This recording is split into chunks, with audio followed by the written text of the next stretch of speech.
Hello and a very warm welcome to this special edition of Rajya Sabha Television. On the 21st of December 2020, the department-related Parliamentary Standing Committee on Home Affairs presented a report to Rajya Sabha Chairman M. Venkaiah Naidu on how India tackled the COVID-19 pandemic. The committee noted its appreciation on the efforts of various stakeholders on 30 occasions and observed that the sudden imposition of lockdown was mandated by the challenging situation. In this report, we'll track all the developments related to the pandemic and some of the findings of the committee, its observations and recommendations on the outcomes, the gains and effectiveness of the strategies that were adopted to fight against the COVID pandemic in India. Come along. On 31st December 2019, the world got the first confirmation of a new virus. China told the World Health Organization about several cases of an unusual pneumonia in Wuhan, a city of 11 million people. Most of those infected worked at the city's Hunan seafood wholesale market. The market was shut the next day on January 1st, 2020. WHO officials said that they had named the virus 2019 nCoV. This virus was traced to the coronavirus family that included SARS and the common cold and spreads through airborne droplets. On 30th of January 2020, India had its first COVID-19 patient, a 20-year-old medical student who had just returned to Kerala's Thrissur district from Wuhan in China. On the same day, WHO declared coronavirus a global emergency of international concern. By this time, China had reported 7,711 cases and 170 deaths. 7,500 cases were reported from 20 countries. A day after this, on 1st February 2020, India airlifted its citizens from China. The flight with 324 Indian passengers left Wuhan at 4 a.m. On March 11th, the World Health Organization declared COVID-19 a pandemic. A pandemic is an epidemic that spreads over several countries or continents. Most people do not have immunity against it. On March 12th, India reported its first death due to COVID-19 when a 76-year-old man from Kalburgi in Karnataka succumbed to the virus. This led to India banning the entry of foreigners and suspending all visas from March 13th to April 15th. The budget session of Parliament was to be held in two parts from 31st January 2020 to February 11th and from March 2nd, 2020 to April 3rd. But parliamentary proceedings came to an early end on March 23rd itself as the COVID-19 pandemic spread through the world.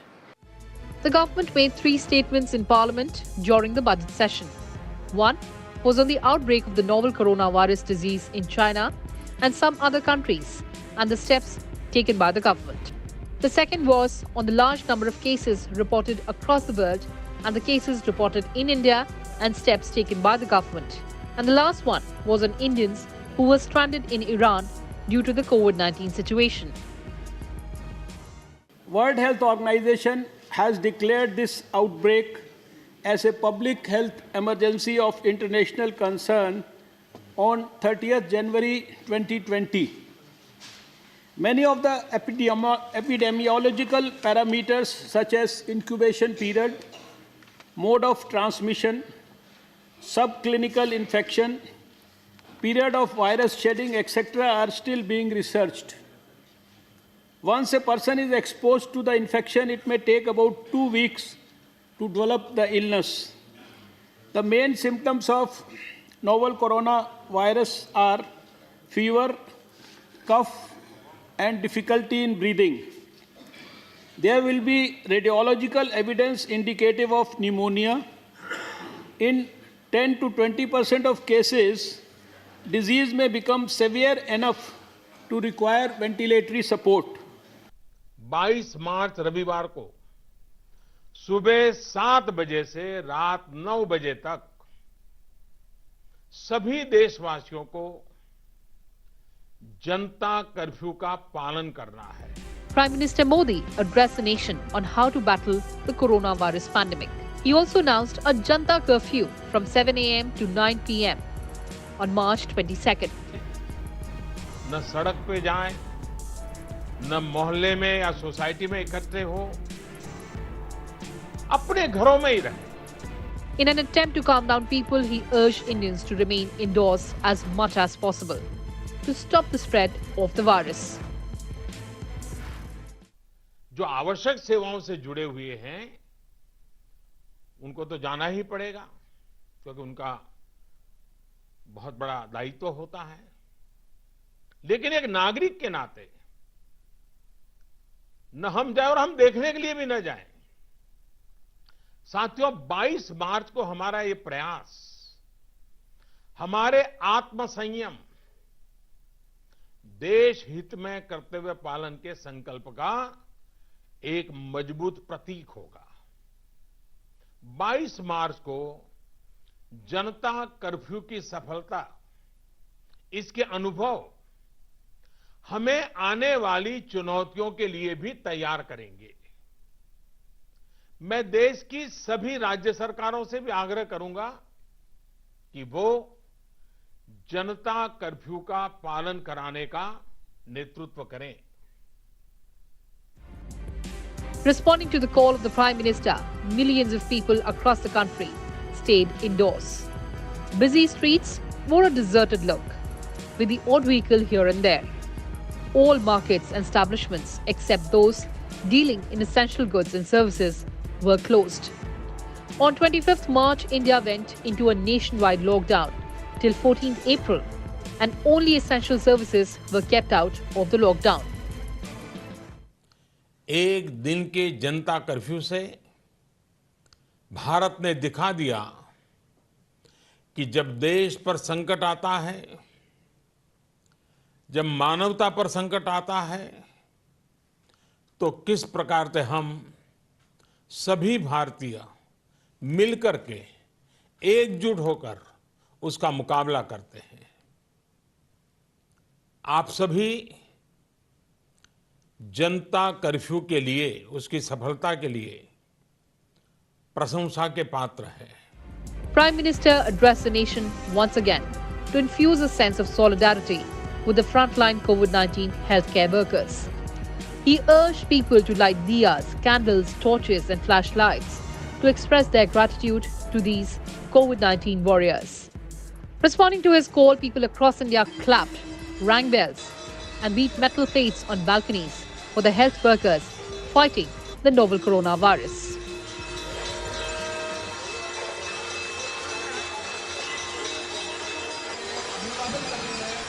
In its report on the management of the pandemic, the Parliamentary Committee on Home Affairs noted that India's capacity to test COVID-19 infections expanded significantly after the first lockdown was imposed in late March 2020.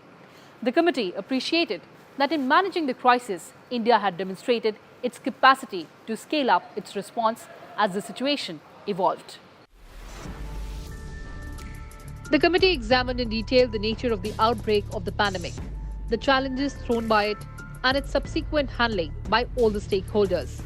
While making several recommendations for handling such challenges in future, the committee referred to the efforts and initiatives of various stakeholders in managing the crisis.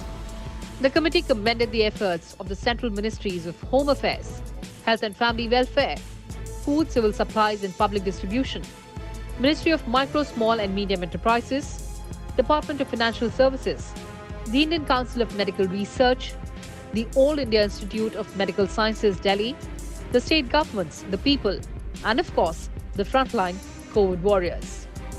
The committee referred to the various efforts to mitigate the adverse impact of the pandemic, including supply of food grains, cash transfers, assistance to MSME, measures taken for economic recovery. It appreciated the efforts made by the government for management of COVID-19 pandemic and understood that the primary effect of nationwide lockdown was to have a uniform set of regulations to delay peak infections and provide time to the health system to mop up adequate health infrastructure, personnel and equipment. The lockdown gave the country time to ramp up its public health infrastructure, build the capacity of hospitals and healthcare workers.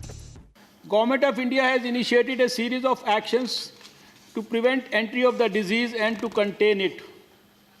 I am daily reviewing the situation. A group of ministers consisting of Minister of External Affairs, Minister of Civil Aviation, and Minister of State for Home Affairs, Minister of State for Shipping, and Minister of State for Health and Family Welfare, chaired by me, has been constituted to monitor the situation. Cabinet Secretary has taken daily reviews with all related ministries of Health, Defence, Ministry of External Affairs, Civil Aviation, Home, Textiles, Pharma, Commerce, and other officials. The committee noted that India had only one testing lab in the month of January 2020. This increased to 151 on 1st April 2020. As of 10 December 2020, the number of labs approved for COVID-19 testing increased to 2,229. While the number of isolation beds increased from approximately 1.74 lakh to 15 lakh, ICU beds from 22,000 to more than 80,000, and PPE kits from 3.87 lakh in mid-April 2020 to more than 6 crore on December 10, 2020. The government also showed a robust response by increasing the testing capacity per day from 30,000 on 1st April to 10 lakh as of December 10, 2020. The Parliamentary Committee, however, recommended that all allocations for public hospitals should be increased in order to strengthen the public health infrastructure and equip them appropriately to handle such pandemics in future. It also underscored the need to have a comprehensive Public Health Act to impose a check on private hospitals, control black marketing of medicines and product standardization. The committee further said that with more people complaining of facing anxiety and stress, the current COVID pandemic has highlighted the issues of mental health. It noted the efforts of the government in providing teleconsultations and developing websites to address the issue. The committee observed that in the changing scenario, people require special care arising due to isolation caused by social distancing, unemployment, financial hardship, leading to rising debt, alcohol abuse, and domestic violence. It said there is a need to educate and sensitize people to remove the stigma of mental health problems being a sign of either weakness or embarrassment. The committee also appreciated the various digital initiatives taken by the government for conducting online classes. The committee appreciated government's efforts to extend relief measures to the vulnerable sections of the society. However, in the absence of a comprehensive national database, it said it was difficult to extend the relief measures by the government to the intended beneficiaries. The committee also noted the efforts of Government of India for providing an additional allocation of food grains for distribution under the PDS to meet the challenge. Since the crisis was unprecedented, the overall plan for its management was coordinated through meetings of the Prime Minister, Chief Ministers or administrators, and other high-level meetings involving senior officials of centre and states. These meetings contributed towards effective coordination between the central government and all other states and UTs to ensure efficacious implementation of the decision taken for mitigation of distress and distribution of relief. These steps were taken to ensure that poor people in both rural and urban areas are not deprived of any benefit of social security, food and shelter as announced by the government. The committee appreciated the work done by Department of Public and Food Distribution in uninterrupted movement in the distribution of food grains up to the remotest parts of our country during the pandemic period, particularly during lockdowns. The committee understood that the department has worked day and night without taking a break while doing service to the nation in the time of unprecedented crisis. While observing that migrant workers are the backbone of the industrial sector, the committee said that the COVID-19 pandemic had exposed certain problems in the existing public policy framework. It recommended that the national database on migrant workers be launched at the earliest to help identify migrant workers and deliver rations and other benefits to them. It suggested that the database also include the records of returning migrant laborers with details about their source and destination, previous employment, skill sets that will help in skill development and planning in emergency situations like the outbreak of pandemics. We have examined the impact of the pandemic, its social and economic fallout.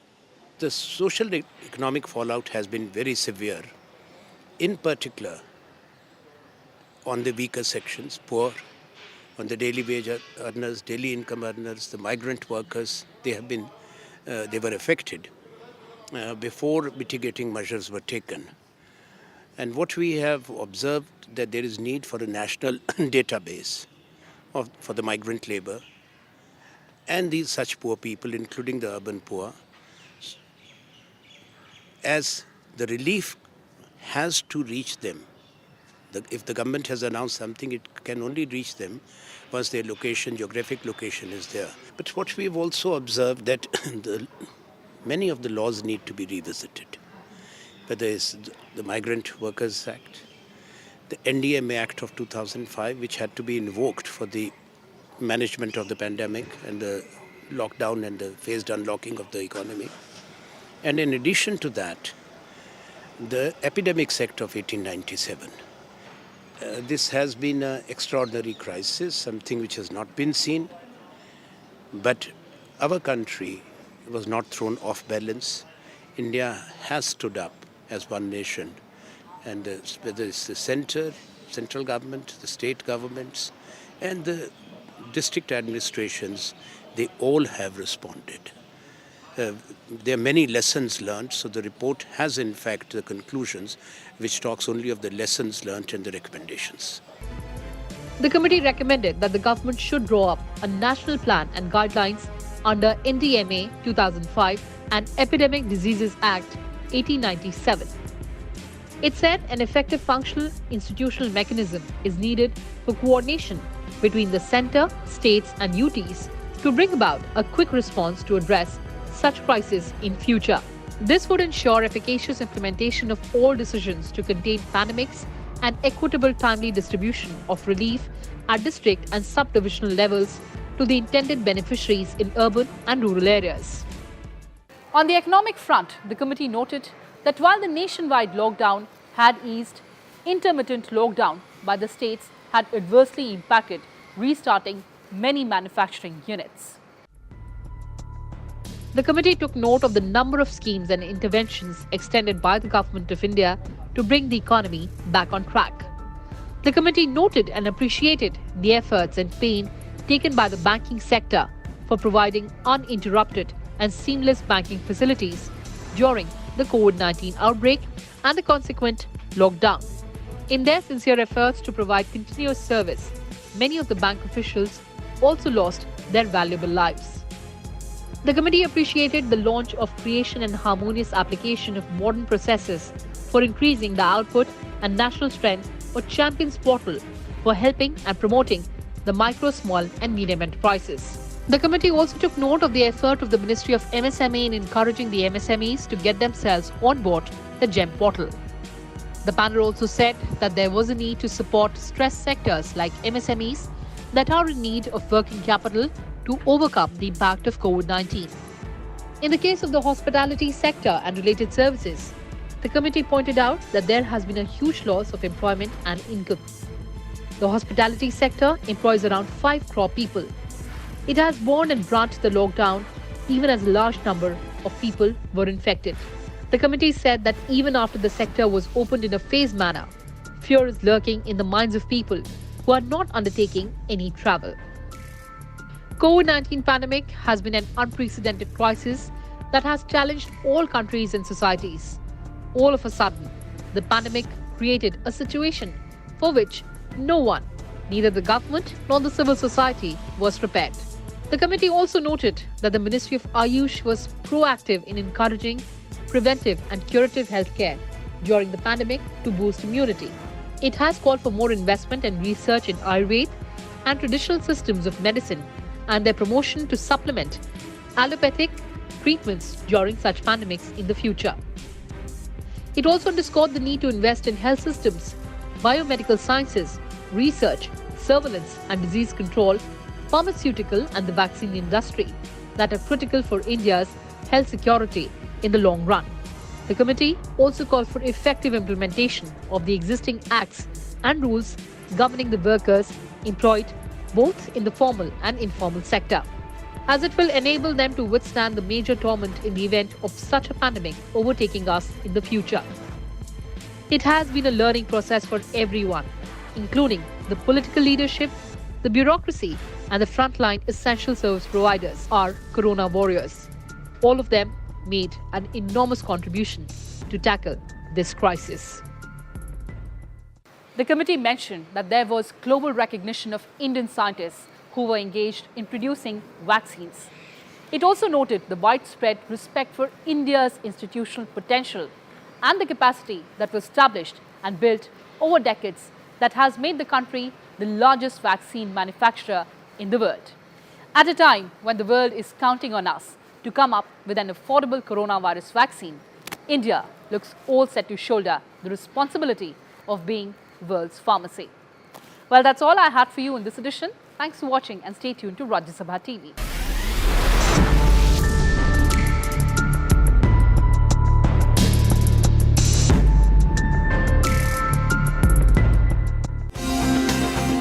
Watch COVID-19